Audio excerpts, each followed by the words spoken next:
জননী গোট ফার্মের নিয়মিত দর্শকগণ, আপনাদের সুস্বাগত। আজকে আলোচনা করব ছাগলের তন্তু জাতীয় খাবার নিয়ে। আসলে সবসময় ছাগলকে ঘাস খাওয়াতে হলে এদের কিন্তু অনীহা চলে আসে।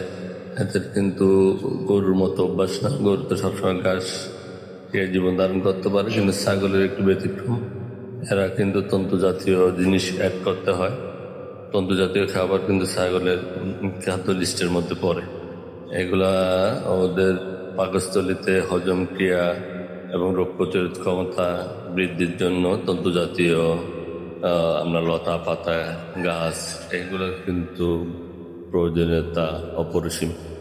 তা আপনারা চেষ্টা করবেন তন্তু জাতীয় খাদ্য অ্যাড করার জন্য খাদ্য তালিকায়। এতে আপনার ছাগলের রোগ প্রতিরোধ ক্ষমতা বৃদ্ধি পাবে এবং প্রতিদিন এক খাবার খেতে খেতে একঘেয়েমি চলে আসলে এটা কিন্তু মুখের রুচিটা বাড়বে। বাস্তব অভিজ্ঞতা থেকে শেয়ার করলাম। ভালো থাকবেন।